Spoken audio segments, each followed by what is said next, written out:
नमस्कार दोस्तों, मुग़ल साम्राज्य हम लोग पढ़ रहे हैं और मुग़ल साम्राज्य में अब हम आज हुमायूं के बारे में बात करेंगे।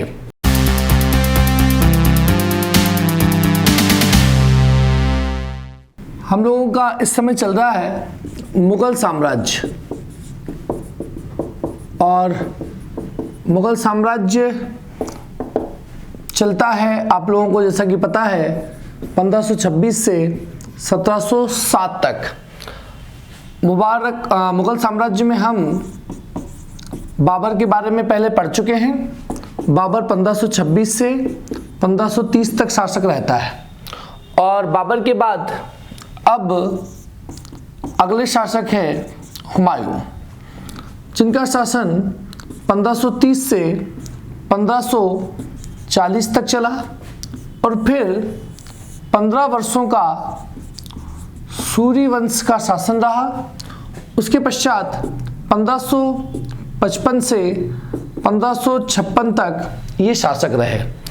तो हुमायूं के इस कालक्रम को हम लोगों को बड़े ध्यान से पढ़ना है। हुमायूं 1530 से 40 तक रहे, फिर 15 वर्ष का सूरी वंश का शासन रहा, 55 से 56 तक फिर हुमायूं रहे। हुमायूं बाबर के पुत्र थे। जैसा कि आप लोगों को पता है कि बाबर के 4 पुत्र थे, इनमें सबसे बड़े पुत्र थे हुमायूं। हुमायूं के बाद कामरान, कामरान के बाद अगले पुत्र थे अस्करी, अस्करी के बाद हिंदाल और एक बाबर की पुत्री थी जिनका नाम था गुलबदन बेगम।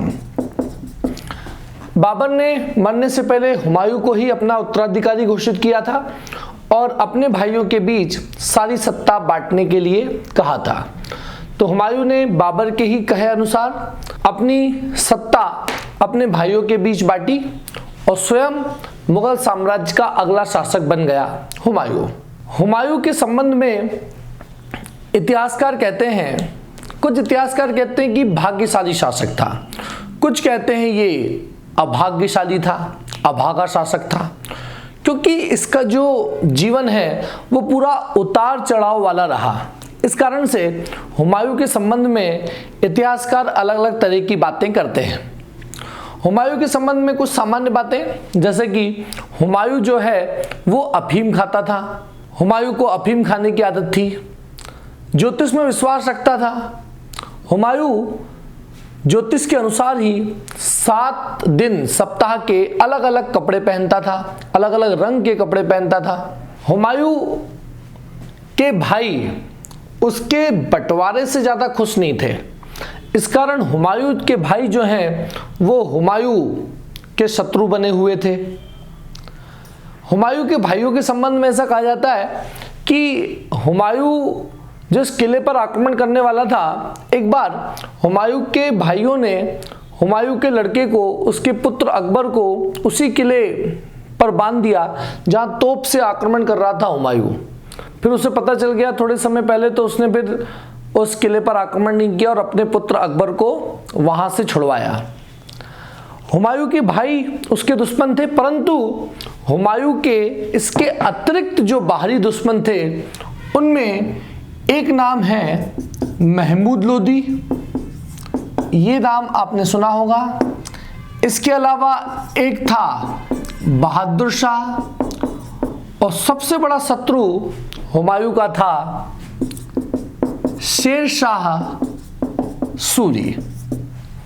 जो महमूद लोदी था वो बंगाल का शासक था, बहादुर शाह गुजरात का शासक था और शेरशाह सूरी बिहार का शासक था। ये हुमायूं के बड़े दुश्मन थे, जिनके कारण हुमायूं का जीवन बड़ा उतार चढ़ाव वाला रहा। हुमायूं का संकट उसके शासनकाल से ही शुरू हो गया। 1532 में हुमायूं और महमूद लोदी के बीच दोहरिया का युद्ध हुआ। उत्तर प्रदेश में ये दोहरिया है। इस युद्ध में हुमायूं ने बड़े संघर्ष के बाद महमूद लोदी को मार दिया। ये वही महमूद लोदी है जो घाघरा के युद्ध में हुमायूं के पिता बाबर से लड़े थे और वहां से बच निकले थे। लेकिन यहाँ हुमायूं ने बड़े संघर्ष के बाद दोहरिया के युद्ध में महमूद लोदी को मार दिया। तो जब हुमायूं ने महमूद लोदी को मारा तो बंगाल पर भी शासन हो गया शेरशाह सूरी का। शेरशाह सूरी का शासन बिहार के साथ साथ बंगाल पर भी फैल गया, विस्तृत हो गया। हुमायूं को पता था कि शेरशाह सूरी उसका सबसे बड़ा दुश्मन है, वही उसका सबसे बड़ा शत्रु है और उसी से उसे सबसे ज़्यादा डर है, सबसे ज़्यादा खतरा है। शेरशाह सूरी ने चुनारगढ़, वाराणसी के पास उत्तर प्रदेश में चुनारगढ़, वहाँ पे एक किला बनाया था और उसी सुरक्षा घेरे वाले किले में रहता था शेरशाह सूरी। हुमायूं ने शेरशाह सूरी को हराने के लिए 1532 में ही चुनारगढ़ का घेरा डाला। देखो, चुनारगढ़ के 2 घेरे डाले हैं हुमायूं ने, 2 घेरे डाले हैं, मतलब 2 बार चुनारगढ़ के किले को भेदने की कोशिश की थी हुमायूं ने। तो 1532 में चुनारगढ़ का पहला घेरा डाला किसने? हुमायूं ने। किसके विरुद्ध? शेरशाह सूरी के विरुद्ध। याद रखना है दोस्तों आपको, बड़ा ही सुरक्षा इंतजाम वहां पर था चुनारगढ़ के किले में। शेरशाह सूरी वहां पर चुनारगढ़ के किले में रहता था। हुमायूं 6 महीने तक चुनारगढ़ के किले को भेदने की कोशिश करता रहा और उसी मौके का फायदा उठाया बहादुर शाह ने। और बहादुर शाह गुजरात से अपनी सेना लेकर आगरा आ गया। हुमायूं जब चुनारगढ़ गया था तब बहादुर शाह आगरा आ गया हुमायूं पर आक्रमण करने के लिए। तो हुमायूं चुनारगढ़ का घेरा छोड़कर आया आगरा और उसने बहादुर शाह के विद्रोह को समाप्त किया। इस तरह से हुमायूं ने बहादुर शाह से भी छुटकारा पा लिया। परंतु हुमायूं को शेरशाह सूरी का डर लगातार सता रहा था और हुमायूं ने फिर 1538 में चुनारगढ़ का दूसरा घेरा डाला। अब की बार चुनारगढ़ का जब दूसरा घेरा हुमायूं ने डाला तो वो चुनारगढ़ के किले को भेदने में सफल रहा। परंतु जब हुमायूं वहां पहुंचा चुनारगढ़ के किले में तो उसने देखा कि वहां पर शेरशाह सूरी नहीं है, शेरशाह सूरी तो पहले ही वहां से निकल गया है। परंतु हुमायूं ने वहां देखा कि बहुत अधिक मात्रा में वहां पर अफीम पड़ी हुई है, बहुत ज़्यादा मात्रा में शराब पड़ी हुई है। जानबूझकर शेरशाह सूरी वहां पर अफीम और शराब छोड़कर गया था ताकि हुमायूं के सैनिक जो हैं वो जश्न में डूब जाएं और युद्ध के लिए तैयार ना रहें। जब तक वहां की शराब और अफीम उस किले की समाप्त नहीं हो गई तब तक हुमायूं के सैनिकों ने जश्न मनाया और वहां से फिर निकल पड़े बंगाल। बंगाल में हुमायूं ने जब शेरशाह सूरी को ढूंढा तो वहां भी हुमायूं को शेरशाह सूरी नहीं मिला। जब थकी हारी हुमायूं की सेना वापस लौट रही थी तभी शेरशाह सूरी ने मौके का फायदा उठाया और शेरशाह सूरी ने चौसा नामक स्थान पर 1539 में हुमायूं पर आक्रमण कर दिया। इतिहास प्रसिद्ध युद्ध हुआ चौसा का युद्ध। तो हम देखते हैं चौसा का युद्ध। ये मिटा देता हूं मैं। शेरशाह सूरी और हुमायूं के बीच प्रसिद्ध ये युद्ध हुआ है चौसा का युद्ध। याद रखना है दोस्तों आपको, चौसा का युद्ध कब हुआ था? तो 1539 में चौसा का युद्ध हुआ था। चौसा बहुत प्रसिद्ध स्थान है, उत्तर प्रदेश में है, आम के लिए फेमस स्थान। चौसा का युद्ध 1539 में ये किस किस के बीच? हुमायूं और शेरशाह सूरी के बीच हुआ था। शेरशाह सूरी की सेना आई और हुमायूं पर आक्रमण किया। हुमायूं की सेना थकी हुई सेना थी और वैसे भी शेरशाह सूरी बहुत ही शक्तिशाली, बड़ा ही महत्वाकांक्षी राजा था। चौसा के युद्ध में शेरशाह सूरी ने हुमायूं को हरा दिया, हुमायूं की सेना को हरा दिया और हुमायूं अपनी जान बचाकर वहां पर नदी में कूद गया। नदी के संबंध में इतिहासकार कहते हैं, कुछ इतिहासकार कहते हैं वो गंगा नदी थी, कुछ इतिहासकार कहते हैं कि वहां कर्मदासा नामक नदी थी। तो उस नदी में हम मान लेते हैं कि गंगा नदी में हुमायूं घोड़े सहित कूद गया और शेरशाह सूरी ने हुमायूं को वहां मरा हुआ मान लिया। लेकिन हुमायूं की डूबने से जान एक निजाम नाम के भिश्ती, एक निजाम नाम के नाविक ने बचा ली। वह निजाम नाम का नाविक जिसने हुमायूं की जान बचाई थी, उसको हुमायूं ने एक दिन का राजा बनाया। इतिहास में बहुत प्रसिद्ध है एक दिन का राजा, वो निजाम नाम का नाविक जिसको हुमायूं ने अपनी जान बचाने के बदले में बनाया था। और इससे भी ज़्यादा महत्वपूर्ण है, उस एक दिन के शासनकाल में उस नाविक ने चमड़े के सिक्के चलाए थे। तो परीक्षा में क्वेश्चन आता है कि चमड़े के सिक्के किसने चलाए थे, एक दिन का राजा कौन बना था? तो वो था नाविक जिसका नाम था निजाम, जिसने हुमायूं की जान नदी में डूबने से बचाई थी। तो इस बार तो हुमायूं बच गया, लेकिन अगली बार शेरशाह सूरी ने फिर बड़ी तैयारी के साथ हुमायूं पर आक्रमण किया और दोनों के बीच अगला जो युद्ध हुआ वो युद्ध था कन्नौज व बिलग्राम का युद्ध।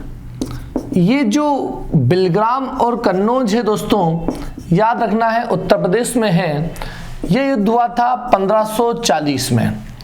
शेरशाह सूरी और हुमायूं के बीच ही ये युद्ध हुआ। इस युद्ध में भी शेरशाह सूरी ने हुमायूं को हरा दिया और हुमायूं इस बार किसी नदी में नहीं कूद पाया। शेरशाह सूरी ने हुमायूं को यहाँ से भारत से खदेड़ते हुए सिंध प्रांत के पार पहुंचा दिया, जहां से उसके वापस लौटने के कोई चांस नहीं थे। और इसी समय 1540 में शेरशाह सूरी ने सूरी वंश की स्थापना कर दी। तो याद रखें दोस्तों कि हुमायूं 1530 से 1540 तक शासक रहा और फिर आ गया सूरी वंश। सूरी वंश की स्थापना की 1540 में कन्नौज व बिलग्राम के युद्ध में हुमायूं को हराने के बाद। तो अब हम पढ़ेंगे सूरी वंश और उसके पश्चात वापस हम हुमायूं पर आएंगे। तो आप लोगों को दोस्तों याद रखना है, बने रहना है। हुमायूं अभी ईरान तक चला गया है, सिंध पार कर गया है और अब सूरी वंश हम लोगों को पढ़ना है और हुमायूं का फिर 1 साल का शासन उसके बाद स्टार्ट होगा। ठीक है, तो यहाँ पर बहुत ध्यान रखना है आप लोगों को। मैं ये बाकी की चीज़ें सब मिटा देता हूँ और अब हम सूरी वंश पर आते हैं। एक तरह से हुमायूं का ये 15 वर्षों का वनवास है और इसी 15 वर्षों के वनवास के बीच में सूरी वंश आ गया। सूरी वंश कहेंगे हम 1540 से 1555 तक। सूरी वंश के संस्थापक हुए शेरशाह सूरी। सूरी वंश के संस्थापक हुए शेरशाह सूरी। शेरशाह सूरी 1540 से 1545 तक शासक रहे। शेरशाह सूरी के बारे में मैं आपको बताता हूँ। शेरशाह सूरी का बचपन का नाम था फरीद या फरीद खां। शेरशाह सूरी का बचपन का नाम था फरीद खां और ये बिहार के राज्यपाल बहार खां लोहानी के अंगरक्षक थे। तो याद रखना है किसके अंगरक्षक थे ये? बिहार के राज्यपाल बहार खां लोहानी के अंगरक्षक थे। कौन? शेरशाह सूरी, जिनका बचपन का नाम था फरीद। बचपन से ही ये बड़े बहादुर थे और एक बार की घटना है जब बहार खां लोहानी अपने पुत्र के साथ शेर के शिकार के लिए गए थे, तो उसी बीच में शेर ने बहार खां लोहानी के पुत्र पर हमला कर दिया था। उसी बीच फरीद नाम का वो बालक वहां पहुंचा और फरीद खां ने तलवार के एक ही वार से शेर की गर्दन धड़ से अलग कर दी। और जब शेर की गर्दन एक ही वार में धड़ से अलग फरीद खां नाम के बालक ने की तो बहार खां लोहानी ने खुश होकर फरीद खां को ही शेर खां की उपाधि दे दी और अपना प्रमुख सेनापति बना दिया। जब बहार खां लोहानी की मृत्यु हुई तो शेर खां ने ही बिहार का शासन संभाल लिया। और जब शेर खां ने चौसा का युद्ध जीता, याद करें दोस्तों, चौसा का युद्ध 1539 में शेरशाह सूरी ने किससे जीता था? हुमायूं से। तो शेरशाह सूरी ने चौसा का युद्ध जीतने के बाद ही शेर शाह की उपाधि ली। और कन्नौज व बिलग्राम का युद्ध हुमायूं को हराने के बाद इसने शेरशाह सूरी ने सूरी वंश की स्थापना कर दी।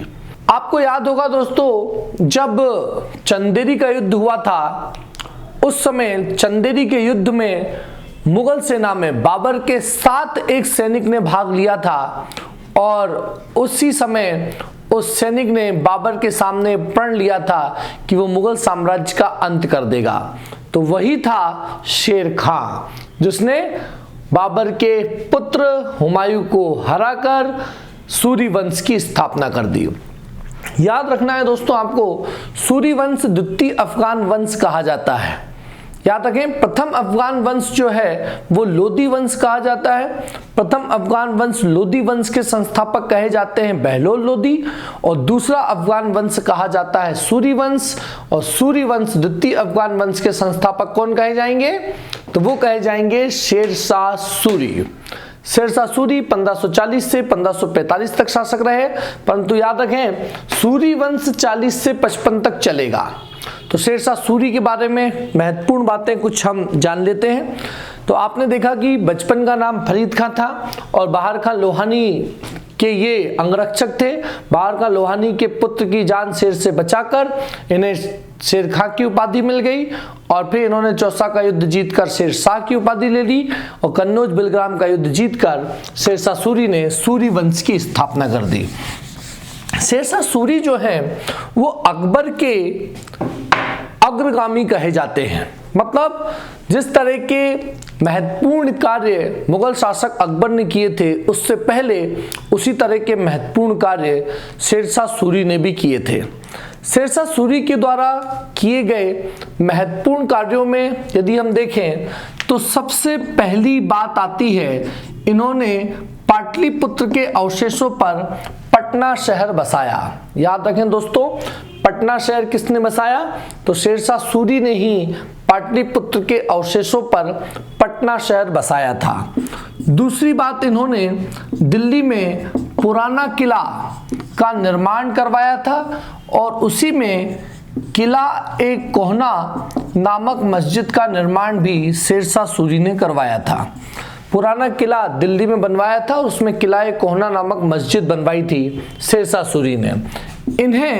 इन्होंने एक रुपया नाम का मुद्रा नाम का सिक्का या मुद्रा चलाई थी। तो रुपया किसने चलाया? याद रखेंगे आप, शेरशाह सूरी ने। इन्होंने भू राजस्व व्यवस्था जिसका नाम है रैयतवाड़ी व्यवस्था लागू की थी।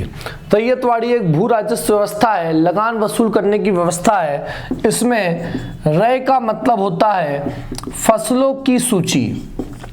तो इन्होंने अलग अलग फसलों के लिए लगान की अलग अलग सूची जारी की थी। एक बहुत महत्वपूर्ण व्यवस्था रैयतवाड़ी व्यवस्था है जो बाद में अंग्रेजी शासन या अंग्रेज भी इसको लागू करेंगे। इसके बाद इन्होंने कई सारी सड़कें बनवाई और इनके द्वारा शेरशाह सूरी के द्वारा बनवाई गई सड़कों में सबसे महत्वपूर्ण सड़क जो है उसे हम कहते हैं आज जीटी रोड के नाम से हम जानते हैं। जीटी रोड किस सड़क को कहा जाता है? तो देखिए, जीटी रोड कहा जाता है वर्तमान के नेशनल हाईवे नंबर 1 और नेशनल हाईवे नंबर 2 को मिलाकर। ये सड़क जो वर्तमान में है वो अमृतसर पंजाब से लेकर तो कलकत्ता तक जाती है। लेकिन जो शेरशाह सूरी ने सड़क बनवाई थी उसी जगह पर ये सड़क बनी है। वो सड़क जो शेरशाह सूरी ने बनवाई थी वो बनवाई गई थी सोनारगांव पश्चिम बंगाल से लेकर तो पेशावर पाकिस्तान तक। तो याद रखें दोस्तों कि जो वर्तमान में जीटी रोड है, जो नेशनल हाईवे नंबर 1 और नेशनल हाईवे नंबर 2 मिलाकर बनी है वो सड़क अमृतसर से कलकत्ता तक जाती है। और वो सड़क बनी कहां पर है? जहां पर शेरशाह सूरी ने दोस्तों सोनारगांव पश्चिम बंगाल से पेशावर पाकिस्तान तक जो सड़क बनाई थी उसी सड़क पर बना है आज जीटी रोड। तो क्वेश्चन अगर आता है जीटी रोड का निर्माण किसने करवाया, तो हम कह सकते हैं शेरशाह सूरी ने जीटी रोड का निर्माण करवाया। इसके अलावा शेरशाह सूरी ने रोहतासगढ़ का किला बनवाया, ये भी आपको याद रखना है। रोहतासगढ़ का किला भी बनवाया था शेरशाह सूरी ने। तो शेरशाह सूरी के द्वारा ये कुछ लगातार महत्वपूर्ण कार्य किए गए। शेरशाह सूरी ने इसके अतिरिक्त मरने से पहले अपना स्वयं का मकबरा भी बनवाया था। शेरशाह सूरी ने अपना स्वयं का मकबरा बनवाया था सासाराम बिहार में। बहुत पूछा जाता है दोस्तों ये मकबरा कि शेरशाह सूरी का मकबरा कहाँ है, तो इसने खुद ने ही मरने से पहले सासाराम बिहार में अपना मकबरा बनवाया था। याद रखें दोस्तों शेरशाह सूरी का मकबरा कहाँ पर है? सासाराम। और ये सासाराम कहाँ है? बिहार। सासाराम बिहार में इसने अपना स्वयं का मकबरा तालाब के बीचों बीच हिंदू शैली में बनवाया था। और डमरू के आकार का ये मकबरा बड़ा ही सुंदर मकबरा है। तो शेरशाह सूरी के समय की ये महत्वपूर्ण बातें हो गई। अब हमको ये समझना है कि शेरशाह सूरी की मौत कैसे हुई और उसके उत्तराधिकारी कौन हुए। ठीक है, तो आगे हम बात करते हैं शेरशाह सूरी की मृत्यु के संबंध में। तो शेरशाह सूरी की मौत कहें हम हुमायूं की किस्मत से मान सकते हैं, क्योंकि जब तक शेरशाह सूरी जिंदा था तब तक हुमायूं वापस आकर अपने दोबारा शासन के बारे में सोच ही नहीं सकता था। शेरशाह सूरी की मृत्यु एक दुर्घटना में हुई। शेरशाह सूरी कलिंजर के किले पर आक्रमण के लिए आए थे। कलिंजर मतलब ये महोबा के पास उत्तर प्रदेश में किला है बड़ा प्रसिद्ध, कलिंजर का किला। कलिंजर का किला जीतने के लिए जब शेरशाह सूरी आए तो युद्ध अभ्यास के दौरान उक्का नामक आग्नेयास्त्र, एक आग्नेयास्त्र था जिसका नाम था उक्का। उक्का नामक आग्नेयास्त्र गलती से चल गया और इस उक्का नामक आग्नेयास्त्र के चल जाने से जहां युद्ध अभ्यास की प्रैक्टिस कर रहे थे, युद्ध अभ्यास कर रहे थे कौन? शेरशाह सूरी, वहीं पर एक किले की दीवार ढह गई और उसी में दबने से शेरशाह सूरी की मौत हो गई। शेरशाह सूरी की मौत जब हुई तो शेरशाह सूरी के उत्तराधिकारी जो शासक बने वो इतने कुशल नहीं थे। शेरशाह सूरी के संबंध में कुछ बातें और जैसे कि आपको याद रखनी है, मलिक मोहम्मद जायसी शेरशाह सूरी के ही समकालीन थे। पद्मावत आपने सुना होगा, पद्मावत नामक जो रचना है जिसके संबंध में संजय लीला भंसाली ने एक मूवी भी बनाई, पद्मावत, रानी पद्मावती संबंधित आप लोगों ने देखी होगी। तो वो जो एक पद्मावत नाम की पुस्तक है उसी पर आधारित वो मूवी है। ये पद्मावत लिखी थी मलिक मोहम्मद जायसी ने, जो कि शेरशाह सूरी के ही समकालीन थे। ये भी आपको याद रखना है। तो शेरशाह सूरी की मृत्यु हो गई, उसने खुद ने ही अपना मकबरा सासाराम बिहार में बनवाया था, ये भी आप लोगों को पता है। शेरशाह सूरी के जो उत्तराधिकारी हुए उनमें इस्लाम शाह शासक बने, उसके बाद आदिल शाह बने और आदिल शाह के बाद सिकंदर सूरी बने। ये तीन महत्वपूर्ण शासक हुए शेरशाह सूरी के बाद। इनके ईयर दोस्तों इतने महत्वपूर्ण नहीं है, आपको याद रखना है। शेरशाह सूरी के उत्तराधिकारी कौन हुए? इस्लाम शाह, उनके पश्चात आदिल शाह, आदिल शाह के बाद सिकंदर सूरी। जब ये खबर लगी हुमायूं को, हुमायूं कहाँ थे दोस्तों उस समय? हुमायूं जो है वो अपना एक तरह से अज्ञातवास या हम कहें अपना वनवास काट रहे थे। कहाँ पर? तो ये सिंध प्रांत में, पंजाब प्रांत में थे हुमायूं। तो हुमायूं को पता चला कि सूरी वंश के शासक शेरशाह सूरी की मृत्यु हो गई है। तो हुमायूं ने वहीं सिंध में अपनी एक बड़ी सेना तैयार कर ली और युद्ध की तैयारी हुमायूं करने लगे। तो वापस हम पहुंचते हैं दोस्तों हुमायूं पर। थोड़ा सा आप लोगों को टाइम पीरियड का ध्यान रखना पड़ेगा। हमने पढ़ा हुमायूं 1530 से 40 तक रहे। सूरी वंश की स्थापना इस बीच में शेरशाह सूरी ने कर दी। शेरशाह सूरी की मृत्यु के बाद इस्लाम शाह, आदिल शाह और सिकंदर सूरी शासक हुए और अन्य कोई महत्वपूर्ण शासक सूरी वंश में नहीं थे। हुमायूं को जब पता चला कि शेरशाह सूरी की मृत्यु हो गई है एक दुर्घटना में, तो हुमायूं ने फिर तैयारी की वापस अपना खोया हुआ साम्राज्य प्राप्त करने की।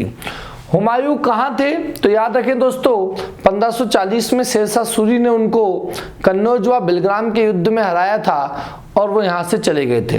हुमायूं जब पहुंचे थे सिंध, तो वहीं उन्होंने कामरान जो उनके भाई थे, उनके गुरु की पुत्री हमीदा बानो बेगम से शादी कर ली थी।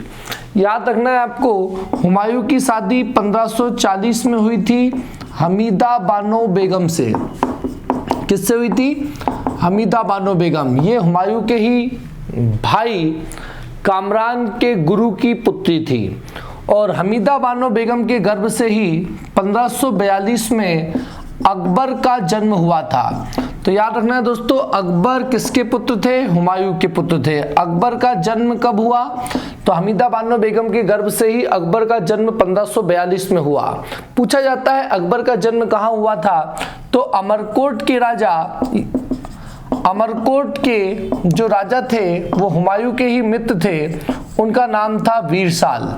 तो अमरकोट के राजा वीरसाल के महल में 1542 में अकबर का जन्म हमीदा बानो बेगम के गर्भ से हुआ था। ये दोस्तों आपको याद रखना है।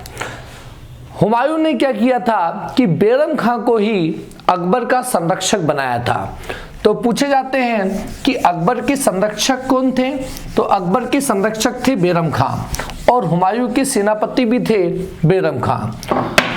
हुमायूं को वापस गद्दी हासिल करने में बैरम खां ने बहुत अहम भूमिका निभाई थी। तो नाम याद रखना है आपको, बैरम खां। बैरम खां जो है यही हुमायूं के सेनापति थे। बैरम खां को ही हुमायूं ने खान खाना की उपाधि दी थी। खान खाना याद रखेंगे दोस्तों, बैरम खां खान खाना की उपाधि प्राप्त थे और बैरम खां के ही पुत्र होंगे अब्दुल रहीम, जो कि अकबर के नवरत्नों में शामिल होंगे। उन्हें भी हम अब्दुल रहीम खान खाना के नाम से जानते हैं। तो बैरम खां के सहयोग से हुमायूं ने 1555 में सूरी वंश के जो शासक थे उनका नाम था सिकंदर सूरी से 2 महत्वपूर्ण युद्ध लड़े और वो युद्ध हैं सरहिंद व मच्छीवाड़ा के युद्ध। सरहिंद व मच्छीवाड़ा के युद्ध याद रखना है दोस्तों, किस किस के बीच हुए? हुमायूं और सूरी वंश के शासक सिकंदर सूरी के बीच। 1555 में इस युद्ध में हुमायूं ने बैरम खां की मदद से सिकंदर सूरी को हरा दिया और एक बार फिर हुमायूं ने अपनी खोई हुई सत्ता प्राप्त कर ली। और अब हम हुमायूं के इस टाइम पीरियड की बात करेंगे। हुमायूं फिर से 1555 में मुगल शासक बनने में सफल हो गए सरहिंद व मच्छीवाड़ा के युद्ध में सिकंदर सूरी को हराकर। तो सूरी वंश के बारे में दोस्तों अभी हमने पढ़ा, जिसमें सबसे प्रमुख शासक थे शेरशाह सूरी, जिनके समय के प्रमुख विकास कार्य भी हमने पढ़े थे। तो हुमायूं 1555 में फिर से शासक बना। हुमायूं के संबंध में आपको याद रखना है, इसने एक नगर बसाया था, दीने पनाह नामक नगर। कौन सा नगर? दीने पनाह नामक नगर बसाया था हुमायूं ने। दिल्ली में ही ये नगर बसाया था। और जब 1556 में हुमायूं इस दीने पनाह नगर की लाइब्रेरी की छत पर नमाज पढ़ने गए और वहां से जब वापस लौटे तो सीढ़ियों से ही गिरकर हुमायूं की मौत हो गई। याद रखना है दोस्तों, हुमायूं की मौत दीने पनाह नगर की लाइब्रेरी या पुस्तकालय की सीढ़ियों से गिरकर हुई थी। और जब इस तरह से हुमायूं की मौत हुई तो एक प्रसिद्ध इतिहासकार लेनपुल नामक इतिहासकार ने कहा कि हुमायूं जिंदगी भर लड़खड़ाता रहा और अंत में लड़खड़ाते हुए ही उसकी मौत हो गई। पूछा जाता है दोस्तों कि किसने कहा था हुमायूं जिंदगी भर लड़खड़ाता रहा और अंत में लड़खड़ाते हुए ही उसकी मौत हो गई, तो वो इतिहासकार थे लेनपुल नामक इतिहासकार। हुमायूं का मकबरा आपको याद रखना है दोस्तों, हुमायूं का मकबरा है दिल्ली में। हुमायूं का मकबरा कहाँ है? दिल्ली में। हुमायूं के मकबरे के संबंध में बहुत महत्वपूर्ण बात, हुमायूं का मकबरा ताजमहल का पूर्वगामी कहा जाता है। ताजमहल का पूर्वगामी हुमायूं का मकबरा इसलिए कहा जाता है क्योंकि ये पहली ऐसी मुगल कालीन इमारत थी जिसमें संगमरमर का प्रयोग किया गया था। आप लोगों को पता होगा दोस्तों कि ताजमहल पहली ऐसी इमारत है इसमें पूर्ण रूप से संगमरमर का प्रयोग किया गया, लेकिन पहली बार संगमरमर का प्रयोग किया गया था हुमायूं के मकबरे में, इसलिए ये ताजमहल का पूर्वगामी कहलाता है हुमायूं का मकबरा। इसके अलावा आपको याद रखना है हुमायूं नामा। हुमायूं नामा किसकी रचना है? तो हुमायूं नामा की रचना की थी हुमायूं की बहन गुलबदन बेगम ने। गुलबदन बेगम हुमायूं की बहन थी और इन्होंने ही हुमायूं की जीवनी हुमायूं नामा लिखी थी और इसी में इन्होंने कहा था कि इनके पिता बाबर की मौत जहर देने से हुई है। हुमायूं के संबंध में जो महत्वपूर्ण बात आगे आपको याद रखनी है, हुमायूं जब सीढ़ियों से गिर गया था तब उसके दरबारियों ने देखा कि हुमायूं की मौत हो गई है, तो हुमायूं के शुभचिंतक जो दरबारी थे उन्होंने जनता को ये नहीं बताया, जनता से भेद छुपा लिया कि हुमायूं की मौत हो गई है और जनता के बीच में ये बात फैला दी कि हुमायूं जिंदा है और हुमायूं जो है वो जल्द ही स्वस्थ हो जाएगा। जनता को जब विश्वास नहीं हुआ तो हुमायूं की ही तरह दिखने वाले एक व्यक्ति को रोज महल की छत पर लाया जाता था और जनता का अभिवादन करवाया जाता था।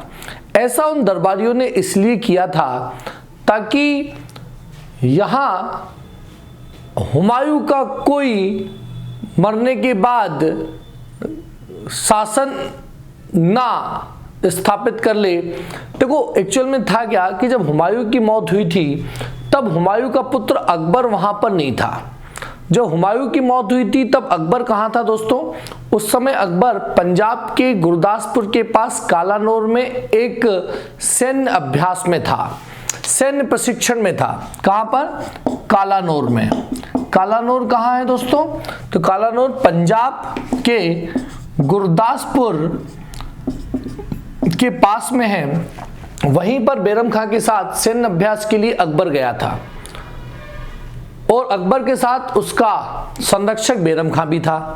तो वहीं बैरम खां के पास अकबर के पास संदेश आया कि उनके पिता की मौत हो गई है। जैसे ही बैरम खां को ये पता चला कि हुमायूं की मृत्यु हो गई है, बैरम खां ने वहीं अकबर का राज तिलक कर दिया और अपनी सेना लेकर बैरम खां अकबर के साथ वापस आने लगे। लेकिन इसी बीच दिल्ली में, आगरा में ये भेद खुल गया और हुमायूं की मौत का पता सभी को चल गया। इसी का फायदा उठाकर एक अफगान शासक जिनका नाम था आदिल शाह, उन्होंने अपने सेनापति हेमू को राजा घोषित कर दिया। अब यहां पर देखिए दोस्तों, याद रखें कि जब कालानौर से वापस लौट रहे थे बैरम खां और अकबर, उसी समय हेमू गद्दी पर बैठ गया। हेमू, जिसका वास्तविक नाम था हेमचंद्र। याद रखें, हेमू या हेमचंद्र जो है दिल्ली की गद्दी पर बैठने वाला अंतिम हिंदू शासक हुआ।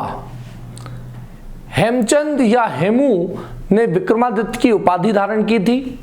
भारत के इतिहास में दोस्तों 14 विक्रमादित्य हुए हैं। इन 14 विक्रमादित्य शासकों में जो सबसे अंतिम विक्रमादित्य हुआ वो था हेमू या हेमचंद, और यही अंतिम हिंदू शासक भी था जो दिल्ली की गद्दी पर बैठा। अब याद रखें दोस्तों, कालानौर से वापस लौट रहा है अकबर और हेमू आदिल शाह की मदद से शासक बन गए हैं। तो अब यदि अकबर को सत्ता हासिल करनी है, अकबर कौन? हुमायूं का पुत्र, जो कि कालानौर में था हुमायूं की मृत्यु के समय। तो अब यदि अकबर को शासन स्थापित करना है तो उसे हेमू को हराना पड़ेगा। तो अकबर ने युद्ध का ऐलान किया तथा हेमू और अकबर के बीच एक इतिहास प्रसिद्ध युद्ध हुआ। इस युद्ध को हम जानते हैं पानीपत के द्वितीय युद्ध के नाम से।